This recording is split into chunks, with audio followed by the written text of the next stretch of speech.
When the world was but sand and dust, all grey, brown, lifeless, Veridisha, the goddess of the woods, saw hidden potential in a slumbering rock. Her powers were beyond mortal comprehension, surpassed only by her love for creating things. After a moment of surveying the area, she decided she would bring life and colour to this isolated world. Veridisha spent years seeding the land, moulding nature as she saw fit. Some of her creations were intended to be very small, while others were designed to touch the skies and spread their leaves throughout the clouds. She worked tirelessly, planting coiled up spirit in the seed, luring the twining waters from deep within the earth, and forcing the sun to focus its gaze on all the growing things.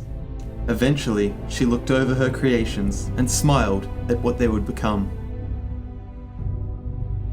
One day, whilst walking throughout her land, she stumbled upon a pond in which she saw her reflection. Her face beginning to tear, and her once beautiful golden hair was now grey and molting. Years of work had taken their toll on Veridisha, and the goddess realised that soon her time on this world would be over, and she would wilt and fall like a leaf in the autumn. The pain of this thought was unbearable, not because the goddess would never see her creations bear fruit, but because there would be no caretaker for her garden of life, and her young seeds and plants would fall to the cruelty of the world.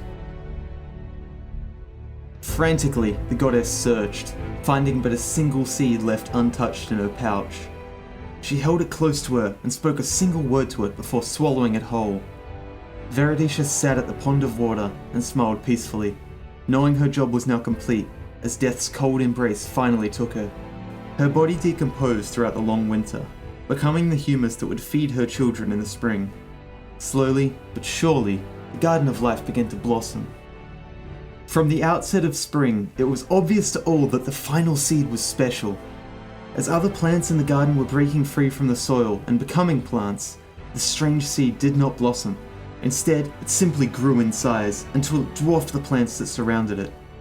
Looking more like an egg than a seed, the plants that surrounded it seemed to ignore it, oblivious of its beginnings within the goddess and the dangers that could dwell within it. On the morning of the vernal equinox, before the rest of the forest had awakened from its slumber, the blessed seed ripened and burst in an instant.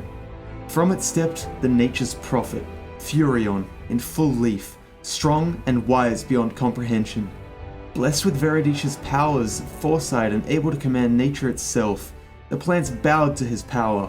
He was their guardian, the protector of the Garden of Life, and would do anything to protect those who dwelled within its bounds.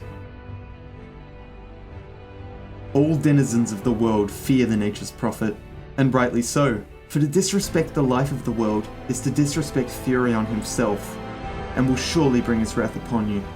So never, ever underestimate the ancient power of nature's own guardian. It will be your last mistake.